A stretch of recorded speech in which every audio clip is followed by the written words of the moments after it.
Welcome to Read in Minutes. Here's a short summary of the book And Then There Were None by Agatha Christie. If you enjoy it, please hit the like button and don't forget to subscribe to our channel. Now let's get started. Introduction. And Then There Were None is a mystery novel written by Agatha Christie, first published in 1939. It is one of the most famous and widely read detective stories of all time. Set on a secluded island, the story revolves around 10 strangers who are invited to the island under different pretexts, only to find themselves trapped and accused of past crimes. As they start to die one by one, the remaining guests must unravel the mystery of who is behind the murders before they become the next victims. Invitation to an island. The story begins with 10 strangers, each receiving an invitation to spend a weekend on Soldier Island. Among them are Mr. Justice Wargrave, a retired judge, Vera Claythorne, a former governess, Philip Lombard, a mysterious adventurer, Dr. Armstrong, a physician, Emily Brent, a strict and religious woman, General MacArthur, an old soldier, Anthony Marston, a reckless playboy, Mr. Bloor, a retired policeman, Mr. and Mrs. Rogers, the butler and housekeeper of Soldier Island. They all have different reasons for accepting the invitation, but none of them knows who the host is. The 10 Little Soldiers. Upon their arrival at Soldier Island, the guests are surprised to find that their host is absent. They settle into the luxurious mansion and speculate about the identity of their mysterious host. As they explore the island, they come across a nursery rhyme framed on the wall, titled 10 Little Soldiers.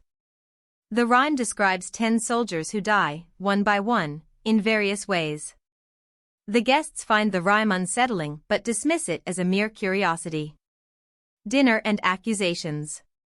During dinner, the guests discuss their pasts and realize that they all have something in common. Each one of them has been responsible for the death of another person, either directly or indirectly. Shocked by this revelation, they begin to suspect each other, wondering if their host knows about their dark secrets. Tensions rise as accusations fly, and the guests become increasingly paranoid. The first death. The next morning, the guests wake up to discover that one of them has died during the night. Mrs. Rogers is found dead in her bed, seemingly from a heart attack. The remaining guests are horrified and realize that someone among them is a murderer. They search the island for clues but find nothing conclusive. As they grapple with fear and suspicion, they realize that they are completely isolated with no way to call for help. The second death. As the guests try to come to terms with the first death, another one of them dies under mysterious circumstances. Anthony Marston is found dead after choking on a drink. The guests are shaken by the suddenness of his death and begin to suspect each other even more. They search the island for any signs of the murderer but find nothing. With each death, the remaining guests grow increasingly fearful for their own lives. Confessions and accusations. With 2 deaths already, the remaining guests become desperate for answers. They confess their past crimes and speculate about who among them could be the murderer. Tensions run high as accusations are thrown around, and trust between the guests begins to disintegrate. Dr. Armstrong suggests that they stick together for safety, but the others are reluctant to trust anyone. The third death. Despite their efforts to stay together, another guest dies. General MacArthur is found dead, having been struck on the head with a blunt object. The remaining guests are horrified by the brutality of the murder and realize that they are dealing with a cold-blooded killer. They frantically search the island for any clues that might lead them to the murderer, but their efforts are in vain. With each death, the remaining guests become more paranoid and fearful for their own lives. The search for answers. As the remaining guests try to make sense of the murders, they discover a hidden recording in the house. The recording accuses each of them of committing a crime for which they were never brought to justice. Shocked and frightened, the guests realize that their host knows everything about their pasts and is using it to torment them. They desperately search for any clues that might lead them to the identity of the murderer, but they find nothing. The fourth death. As the guests continue to search for answers, another one of them dies. Emily Brent is found dead in her room, having been injected with poison. The remaining guests are horrified by the method of her death and realize that they are dealing with a cunning and ruthless killer. They frantically search the island for any clues that might lead them to the murderer, but their efforts are in vain. With each death, the remaining guests become more paranoid and fearful for their own lives. The fifth death. As the remaining guests try to stay alive, another one of them dies.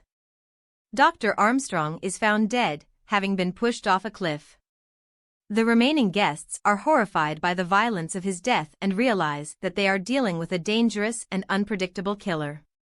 They desperately search for any clues that might lead them to the murderer, but their efforts are in vain. With each death, the remaining guests become more paranoid and fearful for their own lives. The sixth death. With only a few guests left alive, the tension on the island reaches its breaking point. Mr. Bloor is found dead, having been crushed by a falling marble clock. The remaining guests are horrified by the brutality of his death and realize that they are running out of time to catch the murderer. They frantically search for any clues that might lead them to the killer, but their efforts are in vain. With each death, the remaining guests become more paranoid and fearful for their own lives.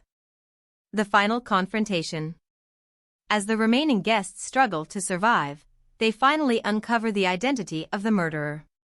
It is revealed that Justice Wargrave is the killer, driven mad by his obsession with delivering his own twisted form of justice. Wargrave confesses to orchestrating the murders and reveals that he plans to kill himself to complete his twisted game. The remaining guests are horrified by Wargrave's revelation and realize that they must stop him before it's too late. The endgame. In a dramatic final showdown, the remaining guests confront Wargrave and try to stop him from killing himself. Despite their efforts, Wargrave manages to take his own life, bringing an end to his reign of terror. With the killer dead, the remaining guests are finally free to leave the island and return to their lives. As they depart, they reflect on the events that unfolded on Soldier Island and the lessons they have learned about guilt, justice, and the consequences of their actions. Conclusion. And Then There Were None is a gripping mystery novel that keeps readers on the edge of their seats until the very end. With its intricate plot, complex characters, and shocking twists, it is no wonder that this book remains a timeless classic of the mystery genre. Agatha Christie's masterful storytelling and keen understanding of human nature make And Then There Were None a must-read for fans of suspense and intrigue.